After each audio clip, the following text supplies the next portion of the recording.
Assalamualaikum warahmatullahi wabarakatuh. Perkenalkan, nama saya Wendy Anggraini. Saya mahasiswa Universitas Sriwijaya, Fakultas Keguruan dan Ilmu Pendidikan, Program Studi Pendidikan Guru Pendidikan Anak Usia Dini. Pada mata kuliah Anak Berkebutuhan Khusus yang diampu oleh Ibu Dr. Handa Asmalina MPD dan Ibu Mahyumi Rantina MPD. Di sini saya akan memaparkan tentang contoh aktivitas yang dapat dilakukan pada anak tunarungu.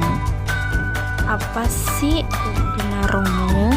Jadi, tunarungu adalah seseorang yang memiliki kondisi kehilangan dan kerusakan fungsi indera pendengaran yang diklasifikasikan ke dalam tuli dan kurang pendengaran, baik terjadi sebelum lahir, saat ataupun sesudah lahir, yang menyebabkan terganggunya aktivitas kehidupan. Karakteristik anak tunarungu menurut Noviatur Rahmat tahun 2018 antara lain yang pertama itu segi fisik. Segi fisik di sini karakteristiknya yaitu satu, cara berjalannya kaku dan agak membungkuk akibat terjadinya permasalahan pada organ keseimbangan telinga. Kemudian yang kedua itu pernapasan pendek dan tidak teratur. Kemudian yang ketiga, cara melihatnya agak beringas. Jadi penglihatan merupakan salah satu indera yang paling dominan bagi anak-anak penyandang tunarungu karena sebagian besar pengalamannya diperoleh melalui penglihatan. Oleh karena itu, anak tunarungu dikenal sebagai anak visual sehingga cara melihatnya selalu menunjukkan keingintahuan yang besar dan terlihat beringas. Yang kedua itu segi bahasa. Jadi segi bahasa ini anak tunarungu itu memiliki kosakata yang tidak banyak, kemudian sulit mengartikan kata-kata yang mengandung ungkapan atau idiomatik, dan tata bahasanya kurang teratur. Yang ketiga itu ada intelektual. Anak tunarungu itu kemampuan intelektualnya itu normal dan perkembangan akademiknya lamban akibat keterbatasan bahasa. Jadi sering terjadinya keterlambatan dalam perkembangan intelektual akibat adanya hambatan dalam berkomunikasi. Dalam segi akademik, anak tunarungu itu juga mengalami keterlambatan. Yang keempat itu sosial emosional.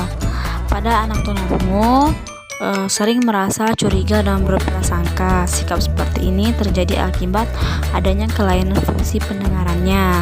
Kemudian yang kedua itu sering bersikap agresif.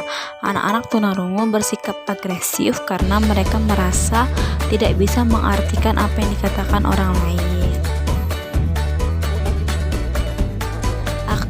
Aktivitas pada anak tunarungu antara lain yang pertama itu bermain. Anak tunarungu bisa bermain dengan teman-teman sebayanya, dan pada anak tunarungu bisa bermain dengan pada anak normal lainnya. Permainan yang dapat dilakukan pada anak tunarungu ini salah satunya yaitu modifikasi permainan hijau hitam, yang menerapkan modifikasi permainan hijau hitam pada anak tunarungu ini melalui proses pembelajaran pendidikan jasmani yang dimulai dengan pemberian pemanasan, kemudian dibentuk dua kelompok, di setiap kelompok terdiri 3 hingga 5 anggota kelompok, kemudian saling berhadapan, membentuk berjajar ke samping, dan kemudian dibagi menjadi kelompok merah dan kelompok putih. Guru berada di tengah-tengah, kemudian saling berhadapan dengan membawa 2 bendera kecil.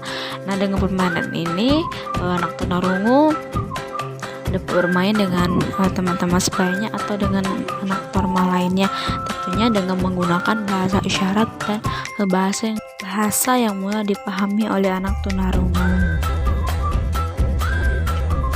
Yang kedua yaitu bercerita menggunakan bahasa isyarat. Anak tunarungu juga dapat mendengarkan cerita dengan menggunakan bahasa isyarat.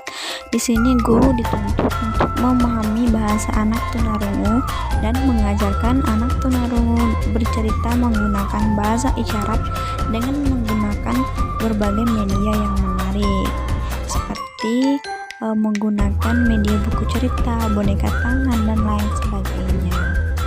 Kemudian aktivitas lainnya yaitu dengan menari. Anak tunarungu dapat diajak menari dengan anak-anak lainnya atau dengan anak-anak normalnya dengan ceria. Melalui menari, anak tunarungu akan bisa bebas berekspresi, melakukan gerakan. Kemudian anak tunarungu bisa membuat kerajinan seperti membuat kotak tisu, membuat hordeng, membuat tas, membuat gelang, dan lain sebagainya. Dengan membuat kerajinan dapat mengekspresikan imajinasi anak tunarungu. Kemudian aktivitas yang dapat dilakukan pada anak tunarungu adalah menggambar dan mewarnai. Dengan menggambar dan mewarnai, anak tunarungu dapat bebas mengekspresikan imajinasinya dan kreativitasnya melalui gambar dan melalui warna. Dengan ini anak tunarungu dapat bisa lebih tenang dan bisa mengembangkan aspek seninya. Itulah pemaparan dari saya. Terima kasih. Saya akhiri. Wabillahi taufiq wal hidayah. Wassalamualaikum warahmatullahi wabarakatuh. Bye bye.